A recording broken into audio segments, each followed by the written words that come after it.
everyone, and welcome to a special episode of Henry and Josh's A Bit of Everything, where we're going to make our predictions for tonight's NXT Takeover event in Chicago at the Allstate Arena. This is the second takeover in Chicago, which has a lovely round circle of life, full circle type thing with regards to what we believe will be the main event of the show, which we'll talk about when we get to it. But there's 5 matches on the card, and we're just going to run through our predictions for each one, and we'll see tomorrow who will be victorious between ourselves. I'm Henry H. Bomb Higgins. And I'm Josh J. Rock Higgins. And let's get on with the predictions. Now, if you're a follower of NXT, you will know that the takeover events are pretty much without equal in regards to their consistency. Every single one has been great or better. They have consistently had match of the year candidates, sometimes 2, 3 on the same show, and we're expecting tonight to be no different, yeah? Yes. Okay. So, do you want to start us off then? What's the first match? Now, again, we don't know the running order of the matches, so we're just going to go with them as they're listed on the Wikipedia entry, 1 through 5. So, do you want to kick us off? What's the first match on the card? So, the first match on the card is the NXT Tag Team match, which is Undisputed Era, and who's fighting is Kyle O'Reilly and Roderick Strong against Oney Lorcan and Danny Burch. Or is it also known as? 1E and 2E. 1E and 2E. Yeah, because Bobby Fish still recovering from a knee injury. So the Roderick Strong heel turn was always predicted to be coming anyway. They did it at the right time, and he's in his true calling now. So with regards to this then, who have you got winning the match, and why do you believe they will come out victorious? I believe just for a fun thing, just because of how long they've worked. Oney and Danny, they've beaten them once. They have beaten the champs once, so they've proven that they can. So I think they will tonight.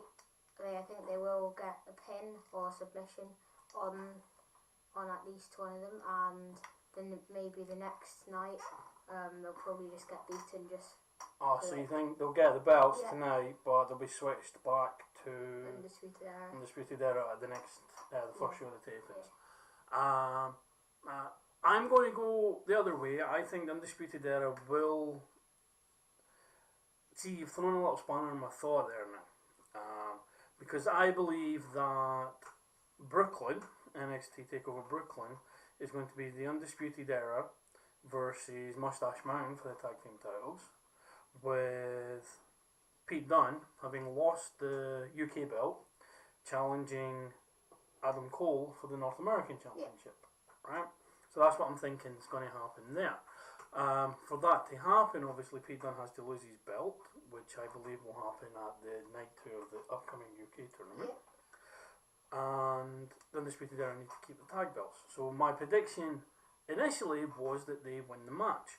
But since you've put that little throw in the works where they could lose tonight and then get the belts back before then,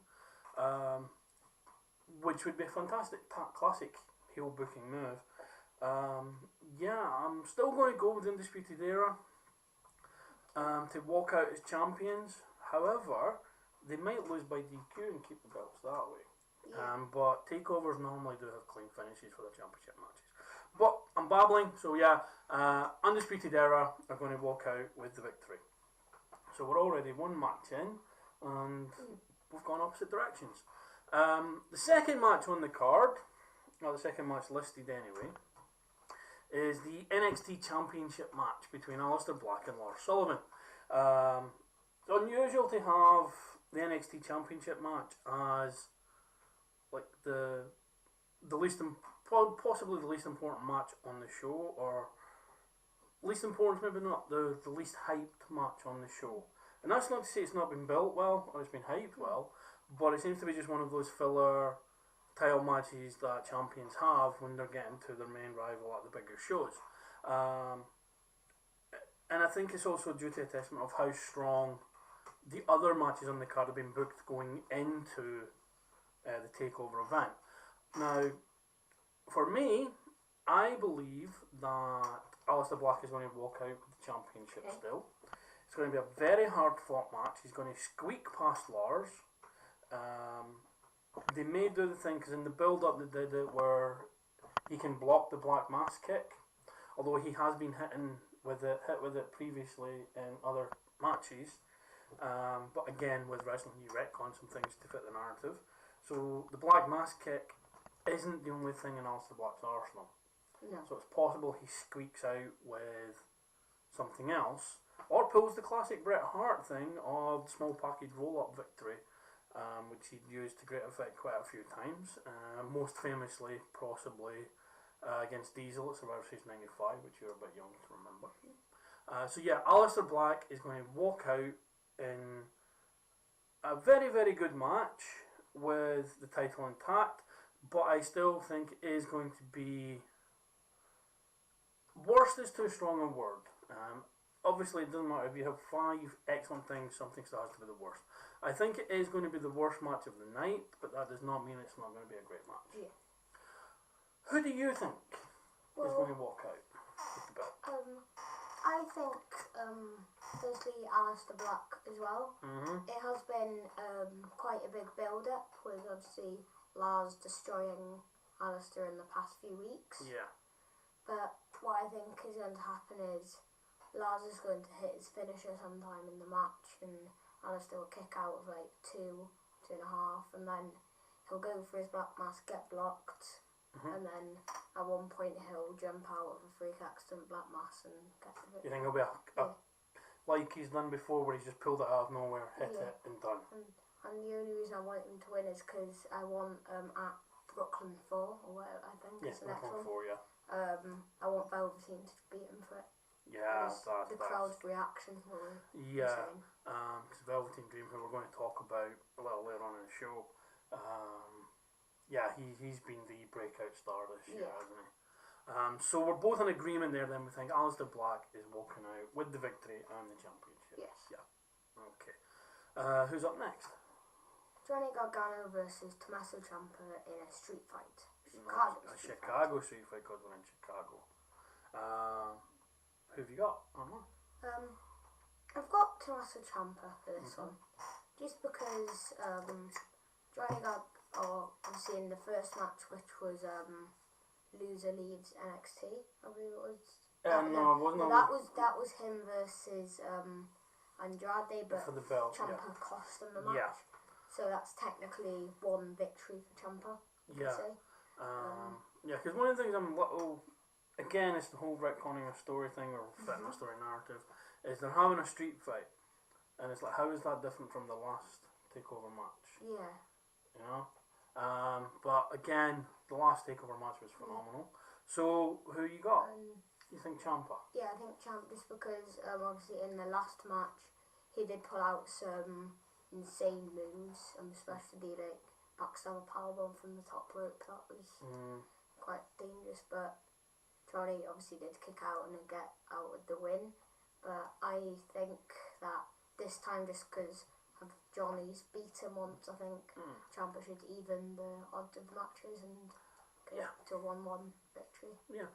I'm the same. I think Ciampa's got to win this one. Simple with the story narrative, and this is what I mentioned earlier. We're in the same arena where they had that awesome takeover match last year, the ladder match with the Authors of Pain, where Johnny took a ladder to the face to save Ciampa, and then Ciampa turned on him. So it's been a full year. We're in the same building. Ciampa's going to win this one to set up the rubber match at Brooklyn, and then one of them's getting called up to the main roster. If not both, one of them's getting called up to the main roster the night after SummerSlam. But yeah, with regards to this one, the storyline has been that Ciampa's in his head. It's been brilliantly built for a year. Obviously, Ciampa's knee injury probably delayed everything, but it's just added to it. It's been delayed for a year. Ciampa lost the last match. He's going to win this one just because I say Johnny's going to push it too far and it's going to backfire on him. I imagine Candice LeRae is possibly going to come out at some point, which will distract Johnny, maybe leading to the finish. But yeah, Ciampa's walking out with the victory on this one, tying the series 1-1. He's going to gloat for it for a while. Candice is going to push Johnny to not fight him again and let it run. Just leave it. But something's going to happen between now and the build to Brooklyn, where if that changes, we get the third match, which will be a high-end stipulation, possibly in a cage. Maybe we'll get the first NXT Hell in a Cell. What some people have been mentioning as well is maybe because NXT like their 2 out of 3 falls matches, they could escalate this to 3 stages of hell. You know, it's 3 separate stipulations. But yeah, Tommaso's winning tonight, tying at 1-1, and we're heading to Brooklyn. Yeah. Following that in the listing is my pick, and I believe your pick, for what will be match of the night. And that is the one and only Ricochet versus Velveteen Dream. Now, I know you were the same when he first debuted as Velveteen Dream. We thought it was a nothing character that was going to last a couple of weeks and then just disappear. Like airbrush tights Patriot Patrick Clark. It was just going to be around for a couple of weeks. He's throwing something to the wall. As we forget sometimes it's still developmental. And NXT has a fantastic way of putting something out there, and if it's not working, tweaking it just enough that it goes in a different direction, and then suddenly we've got something great. Yeah. Velveteen Dream came out, and I'm sure a lot of other people rolled their eyes at it. It was a cheap Prince rip-off, is what we all thought, but the man and the character has committed 100% to the role, and it's just worked. Now the feud with Aleister Black obviously pushed it over the edge. Yeah. Say my name. It's such a simple thing they did, but it was beautifully done. And the match was easily a match of the year candidate. Even in Velveteen Dream, even though he lost, came out looking like a star. Yeah. And he's been looking like a star ever since on the build up through this match. Yeah. Now, you've been a huge fan of Ricochet ever since Lucha Underground Season 1 when you saw him as Prince Puma. Yeah. So you were very excited when you knew he was coming to WWE because you had all this, oh, he'd be great with this guy and that guy. Who are you predicting? What are you going for? I'm predicting, as much as I love Ricochet and his talent in the ring, I want to go with Velveteen Dream for this one. Okay. Just because of one of the main reasons, if they do build up to the Aleister Black Velveteen at Brooklyn, they need Velveteen to get big name wins in as well. Yeah, he needs to get some big wins behind him. Yeah. Yes. So, do you think it's going to be a clean win? I do believe it's going to be a clean win because he hasn't cheated a lot. He doesn't cheat much, does No. he? He just confidence in his abilities. He has such a way with carrying the character. He's my favourite wrestler in NXT by a mile. Yeah. He lights up everything he's on, and he plays the character perfectly. The reactions, like when Ricochet did the massive flip over the ropes to the floor, his reaction to that was priceless. Sold it perfectly. He showed everything while saying nothing. It was beautiful. I also think that Velveteen Dream is going to get the win on this one. I think it's going to be where Ricochet will miss the 630, and then Velveteen will hit the Rainmaker elbow drop while Ricochet is recovering from missing that. Yeah. So they can still build on that. It was Ricochet that defeated himself by taking too much of a risk. The match is going to be phenomenal. Velveteen Dream is such an underrated in-ring character storyteller. If you watch his match with Aleister Black and the build to his match with Aleister Black, or his match with Cassius Ohno and the build to that, where I'm going to knock you out in 30 seconds and all this kind of thing, he's the best wrestler overall. With in-ring character, charisma, ability to put the character over, he's the best wrestler on the roster. Yeah.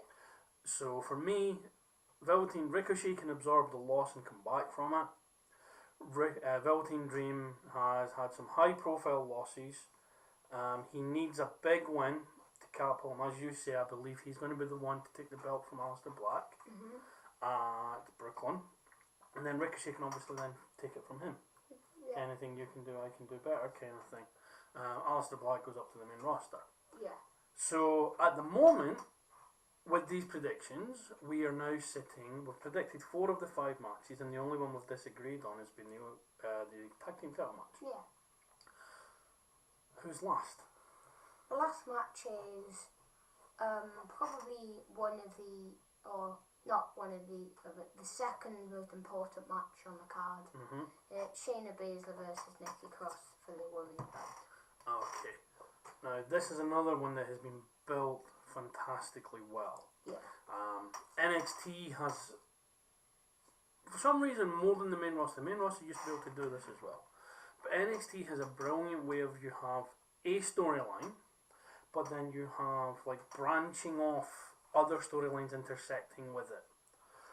So with this one, they set it up with Shayna Baszler coming in and just destroying everyone and putting the fear of God into Dakota Kai in one of her first matches, especially when she did that wonderfully magician-like, how do they do it without it actually killing someone, stomp on the elbow where the elbow gets crushed. And she repeated it in the last match with the ankle as well. She did it with an ankle, and again it looks brutal. So they tied that in as her first match through the Ember Moon, the Kairi Sane, and all these other things, leading up to the match with Dakota Kai, where Dakota Kai had to overcome her fear. Yep. And Shayna Baszler's main weapon, and she talks about it in some of the pre-match promos, especially for this one as well, where fights are won and lost here before you even get in the ring. And her was, I have put the fear of God into this woman, I've already won. But now she's fighting someone who doesn't fear her. So how, if fear is your weapon and this person isn't afraid of you, what do you do? And then there was a brilliant moment in the lead up to this on, wasn't this week's, it was the week before's NXT show, where Nikki Cross jumped at her and made Shayna Baszler flinch. So it showed Shayna Baszler was afraid, or at least was caught off guard by this woman she doesn't know how to handle. Nikki Cross, proud Scottish lady, similar to myself, proud Scottish man. So obviously head in the heart, following her. She was brilliant in the Scottish independent scene. She's been amazing playing the character in NXT at the moment. I personally believe that Shayna Baszler is going to walk out with the belt, but I have no idea if she's going to win the match, or if she's going to get disqualified, or there's going to be a count out. I don't know why Nikki Cross also wasn't taken up to the main roster with Sanity, who were drafted to SmackDown and have never been seen since. They're probably stuck in a bunker with the Authors of Pain, who've only been seen once since they come up from the main roster, and that was after WrestleMania. You know, so that's what, April, May, and June, these people have gone, basically. So I don't know if they're just biding their time to call her up to SmackDown, or if they're going to try and maybe get her away from Sanity and just have her as Nikki Cross, because she's brilliant. But I don't think tonight's her night. So I'm going to pick Shayna Baszler, walks out with the NXT Women's Championship, but I have to pick who wins the match, though, don't I? Shayna by shenanigans. Shayna Baszler wins. Okay. What's your thoughts? I am going to go on the flip side, and I think Nikki Cross will go walk out with the belt. You think Nikki Cross is taking a title? I think because, well, Shane obviously is champion now. Sanity, who's with has all got belts at one point. Sanity of all, yeah. Because the obviously well, they held the tag belts, and then they can rotate that amongst them, yeah. So I think Nikki Cross needs a belt just to secure all 4 members to have a belt. Maybe I might be wrong, tonight might not be a night, but definitely before she moves up to the main roster, she definitely will get the hand on that belt. Yeah, I mean, I think she will get it obviously before she goes up to the main roster. I just don't think tonight's the night. So you're going with Nikki Cross. Yes. I'm going with Shayna Baszler. So we're going with Aleister Black, Ciampa, and the Dream. So those three we've got where we're going with Yep. those three is the same.